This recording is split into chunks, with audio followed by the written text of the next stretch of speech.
The desolations were over. After 3,000 years of cyclical apocalypses which had stunted mankind's growth and drove him to the brink of extinction time and again, humanity had finally vanished the Voidbringers to damnation for the last time, or so they were told by their champions. However, the price for their victory had been heavy, costing not just the countless generations of men, women and children lost to the desolation, but humanity's immortal champions and even their god. As the 9 Heralds walked away from the Oath Pact and abandoned the 10th among them to eternal torture, millennia of war against Odium would see the Shard of Honor weaken and finally splinter, while the Knights Radiant would make a stunning revelation and be forced to make an impossible decision about the future of not just themselves, but the Spren they were eternally bonded to. Welcome to our 4th video on the Stormlight Archive, where we will recount the fall of the Knights Radiant, the death of Honor, and the formation of modern Roshar. Beware, spoilers for the first 4 Stormlight Archive books lie ahead.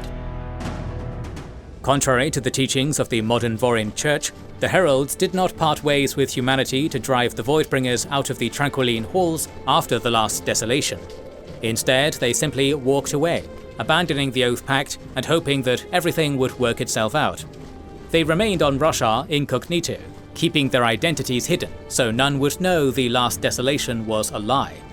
Once, the Heralds had been noble, compassionate and regal men and women, but due to a combination of the trauma of thousands of years of torture and the fact they had all lived far past their natural lifespan, their sanity began to deteriorate. By the time that the Stormlight Archive begins, the Heralds had become shadows of their former selves, overcome by paranoia and substance abuse. Nevertheless, although unseen, the Heralds would remain among Roshar for the next thousands of years and influence the development of the planet in various subtle ways. All the while, Telenel, the strongest among them, remained on damnation, single-handedly upholding the Oath Pact and keeping the Voidbringers at bay. Indeed, the 10th Herald refused to break to torture. Thus, the large majority of Odium's armies, including the Fused, the Thunderclasts and the Voidspren, remained sealed on the planet of Braze, where they would remain for the next 4,500 years after the last desolation. However, that did not mean that Odium's influence was entirely gone from Roshar. It is here that we must introduce the Unmade into our story. The Unmade is a collective term for 9 primordial Spren native to Roshar and likely as old as the planet itself. While vastly different in their manner of manifestations, they all have one thing in common. At some point, they were discovered by Odium and altered into becoming his minions. It is unknown what this process entailed, only that it involved their unmaking, hence their name. Some of the Unmade are at least somewhat self-aware, such as Ba'ado Mishram, Rishepir, Sha'anat, and Yelik Na. Others, such as Nogaul and Ashurtman, are mere creatures of instinct, closer to lesser Spren than intelligent Spren. In any case, all of the Unmade were supremely powerful entities, with the ability to influence and twist the minds of men. During the desolations, they all served Odium, aiding the armies of the Fused against the Heralds and the Knights Radiant. Unlike the rest of Odium's magically enhanced minions, the Unmade were not bound by the Oath Pact, and continued to sow chaos on the planet even as their master and most of his minions remained indefinitely imprisoned away. After the last desolation, humanity was now the dominant species on Roshar. However, the Singers persisted on, continuing to fight for the ancestral lands which had been stolen from their ancestors by mankind. Yet, with the Fused and the Voidspren sealed away, the Singers no longer had access to forms of power, and thus were no longer able to stand up to surges of honor. It is likely that during this era, Roshar's indigenous species went into a steep decline, pushed once more to the fringes of their native planet by the soft-skinned, toneless interlopers their ancestors had called Voidbringers. Deprived of their god, and growing in their desperation, the Singers turned to the last remnants of Odium's power on Roshar for their salvation. Around 2,500 years after the last desolation, and 2,000 years prior to the beginning of the Stormlight Archive, the unmade Ba'ado Mishram somehow managed to connect herself to the Singers, infusing them with voidlight and granting them forms of power. Now enhanced with the mighty abilities of forms like Storm Form, Dire Form, Smoke Form, and Night Form, the Singers launched a massive renewed offensive on humanity. This war is remembered in the Vorian teachings as the False Desolation. So little is known about this conflict that the modern Vorin Church debates on whether or not it even happened, but happen it did. The False Desolation was so named because, unlike the desolations of old, it was not led by the immortal fused who were still stuck on Braze, but by mortal singers, temporarily enhanced by Voidlight. The orders of the Knights Radiant rose up against this new threat, but it is likely that even without their fused masters, the singers empowered by Ba-Addo-Mishram posed an extreme threat and brought several of the ancient Silver Kingdoms to their knees. As the False Desolation raged on, the Knights Radiant eventually discovered the source of the singers' power and formed an elite strike team whose mission was to imprison Ba-Addo-Mishram. The vessel for the Unmade's imprisonment would be a perfect gem, for only a flawless stone was capable of holding Stormlight or Voidlight without any leakage, and thus capable of imprisoning an extremely powerful entity born of Odium's Voidlight. The Radiant's mission was a triumph, and they successfully managed to track down and seal away the fiend behind the Singers' empowerment. Yet the cost for their victory was devastating. Rather than simply reduce the Singers back to normalcy, as the Radiants expected would happen, the true repercussions were far, far worse. Since Ba-Addo-Mishram was connected to the vast majority of Singers, her imprisonment ripped out connection and identity from the Singers' souls, effectively lobotomizing them. The Singers lost all their forms except for slave form, in which they lost nearly all their higher functions, the ability for complex thought and speech, and most importantly, all of their songs. Now completely helpless, the Singers were reduced to a slave caste, forced to serve in the most menial roles in human society, and treated as breedable chattel by mankind. Over the generations, the origins and the very names of the Singers were lost.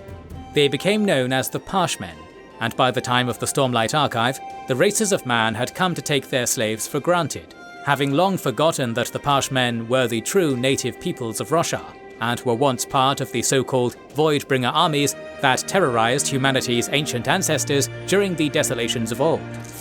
There was, however, one group of singers that avoided this fate. They were the Last Legion, the group of singers who had abandoned Odium before the last desolation, given up their forms of power, and fled into the uncharted eastern wastelands. As the Last Legion had severed their ties to Odium, so too did they reject Ba-Addo-Mishram and refuse to join in the False Desolation.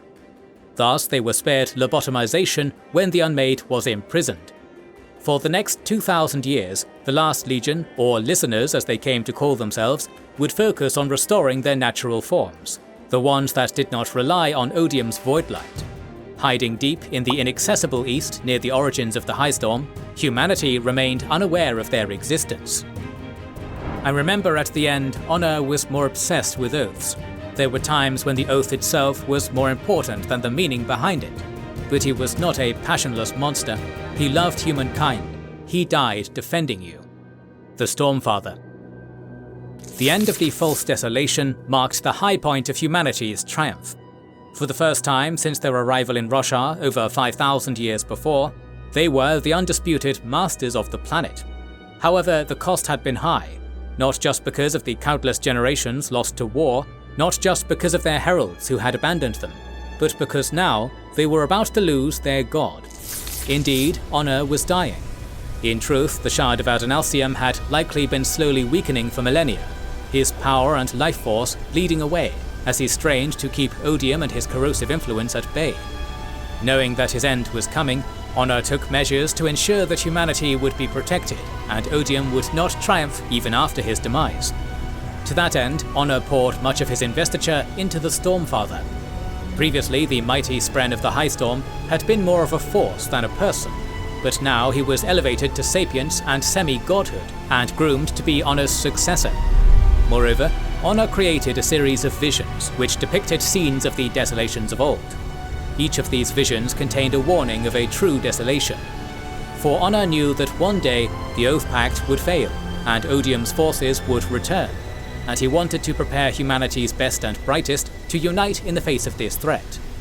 Honor's visions were entrusted to the Stormfather, who was instructed to show them to a leader of man he deemed worthy when the time was right. With the Heralds in hiding and Honor fading, humanity had one tether remaining to their ancient past, the Knights Radiant, and before long they would lose them too. After the conclusion of the False Desolation, the Radiants were left shaken by what they had done to the Singers. They had assumed that imprisoning Ba'ado Mishram would simply deprive the Singers of their forms of power. The lobotomization and enslavement of an entire species had never been their intention. Wanting to better understand the powers they wielded, the Radiants began looking deep into the depths of their past and discovered a dark truth. By this point in history, it had been 5,000 years after the first desolation, and humanity had long forgotten its origins. Yet by looking into the true nature of their surges, the Radiants discovered the truth. Not only was humanity from another planet, that planet had been destroyed by the very same powers the Radiants had been using for millennia. Rocked to their cores by this revelation, the Radiants turned to Honor for guidance. But by now, Honor's mind was mostly gone, and he offered only mad ramblings in his replies. Shortly after, Honor died, splintering into many shards, with the Stormfather living on as the largest portion of his remaining power. Despite Honor's demise, his Oath Pact held, so long as the Herald Talonel continued to endure torture in damnation. Odium and his forces would still be held at bay, at least for now. We're Spren, we're forces. You can't kill us completely, just sort of. You're the strange ones. Break a rock and it's still there. Break a Spren and she's still there, sort of. Break a person and something leaves, something changes. What's left is just meat. You're weird. Sylfrena the Honor Spren. Now fully aware of the destructive capabilities of their powers, the Knights Radiant came together and made the fateful decision to sever their oaths and disband their orders. This choice was as necessary as it was tragic, for by abandoning their powers, the Radiants would be destroying their Spren, sapient living people who they had developed a literally inseparable bond with. When a Radiant severed their Nahel bond, their Spren died, in a sense, becoming a creature known as a Deadeyes, a walking corpse with no self-awareness or capacity for communication, doomed to aimlessly wander Shadesmar for eternity. Importantly, however, the Radiant Spren were not forced into this fate. Ultimately, after conferring with their bonded knights, they freely made the choice to lay down their lives so that the Ten Orders could walk away from their oaths. Thus, in an event now remembered by the Vorin Church as the Day of Recreance, the Knights Radiant laid down their shard blades, turned their backs on their sacred ideals, and officially disbanded. Thereafter, humanity lost its last link to the ancient era of the Desolations. The Recreance was an apocalypse for the civilizations of intelligent Spren, transforming vast swathes of their populations into Deadeyes. The majority of the surviving Spren were mere children at the time, and were forced to spend centuries without nurture and guidance. It would take some Spren species several millennia to regain the society they had lost. It should also be noted that not all Radiant Orders went through with the Recreance. Rather than lay down their shard blades, the Order of Skybreakers went underground. Under the leadership of the incognito Herald Nali, they would continue operating in the shadows well into the time of the Stormlight Archive. With the Knights Radiant faded into history, the planet of storms was forever changed. It was in the centuries after the Recreance that the modern Rosharan society, seen at the beginning of the Stormlight Archive novels, began taking shape. With the Radiant's capital of Urithiru abandoned and the Oathgates left to ruin, the logistical system that had sustained the ancient world of shards and magic was no more, resulting in the collapse of the 10 ancient Silver Kingdoms. Over time, successor polities rose in their place, usually fragmented or diminished in territory compared to their successor kingdom. The Silver Kingdom of Falath, for example, abandoned its continental territory and became the Merchant Kingdom of Thelena. The Kingdom of Makabakam splintered into myriad successor states, the largest being the Empire of Azir. The Kingdom of Alathela fractured into the Princedoms of Alithkar, 10 warlike fiefdoms perpetually skirmishing against one another for land and territory. Although commonplace during the ancient era of desolations, by the era of solitude, shard blades had become priceless and rare relics. Throughout Roshar, it was those who had laid claim to the abandoned shard blades and shard plate of the Lost Radiants who became the kings and emperors of this new world order, and established long-lasting dynasties by passing said shards down their family line. Before long, all among the privileged few who wielded shard blades had forgotten their true nature. Shard blades weren't just provided to the Radiants by Spren, they were Spren. Back in times of Eld, when a Radiant had spoken the second ideal, their Spren had gained the ability to morph into a spiritual weapon for their knight's use. Thus, the Shardblades left on Roshar after the Recreance were, in essence, the corpses of once living people. As society continued to shift, the Vorin religion began to emerge throughout much of eastern Roshar. Society became gendered, with two-handed pursuits being relegated to men and one-handed pursuits being relegated to women. During the Desolations and the Heraldic epochs, men had written books and women had led armies into battle. Now, however, warfare became exclusive to men, while scholarship and literacy became the province of women. Moreover, in Vorin nations, a caste system developed. In the ancient past, a common side effect of Radiants who awoke their powers was that their eyes began to glow. Moreover, those who claimed the abandoned Shardblades after the Recreance also experienced their eye colour changing. For this reason, people with bright eyes became associated with noble lineage and were elevated to the highest echelons of society, while those with darker eyes were relegated to its dregs. The increasing influence of the Vorin Church came to its logical conclusion some 1,400 years before the beginning of the Stormlight Archive, with the formation of the Hierocracy, a theocracy formed by the ardents of the Church, who seized political power from temporal rulers and formed a religious empire that came to engulf much of eastern Roshar. During the rule of the Hierocracy, much of Rosharan history was sanitized, with the Ardents pruning and purging the history books in order to cultivate a narrative that made it easier to control people. The notion that humanity were the original Voidbringers was lost to time, as was the true identity of their Parshman slaves. Honor was rebranded as the Almighty, God of mankind, and the fact that he was dead was obscured until it was forgotten. The name of Odium, the god behind the Desolations, was also lost to time. Finally, while the lie that Aharietiam had been the final desolation was not invented by the Vorin Church, it was perpetuated by it. All of humanity was taught to believe that the Heralds had returned to the Tranquiline Halls and the Voidbringers were gone forever. Ultimately, the Hierocracy was short-lived, its downfall coming at the hands of an Alethi warlord known as Sadis the Sunmaker. Empowered by limitless ambition and the thrill of battle, the Sunmaker wielded the Shardblade, known as Oathbringer, to unite the 10 squabbling princedoms of Alethkar under his banner, the first ruler to do so since the days of the Silver Kingdoms. Sadis overthrew the Hierocracy, and although the Vorin Church would persist as a spiritual institution, it would never again wield political power over the Vorin nations of Roshar. With eastern Roshar subdued, the Sunmaker drove his armies westward, subduing the Makabaki lands of Azir and its client states. This conquest was so indiscriminately brutal that, to this day, the Alethi people are still looked upon as vicious, violent barbarians by the peoples of the West. It was perhaps for the best that the Sunmaker's empire collapsed immediately after his death, for he had named no heir, condemning his massive realm to collapse into infighting upon his demise. Thereafter, the Alethi retreated back into their original territories, fracturing back into 10 divided and squabbling princedoms.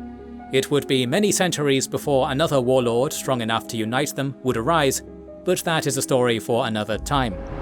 Next time in our recap of the Stormlight Archive series, centuries will have passed by, and the High Prince of House Colin will rise up to follow in the Sunmaker's footsteps, unifying the Alethi warlords with his invincible brother, the Bloody Blackthorn, at his side.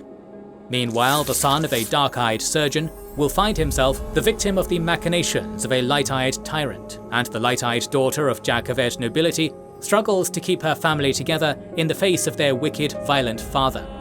As the fates of these 3 unlikely heroes become slowly entwined, an ancient evil slowly awakens. The Everstorm approaches, and the true desolation comes. To make sure you don't miss any of the exciting action to come, make sure you are subscribed and have pressed the bell button. Please consider liking, commenting and sharing, it helps immensely. Our videos would be impossible without our kind patrons and YouTube members, whose ranks you can join via the links in the description to know our schedule, get early access to our videos, access our Discord and much more. This is the Wizards and Warriors channel, and we will catch you on the next one.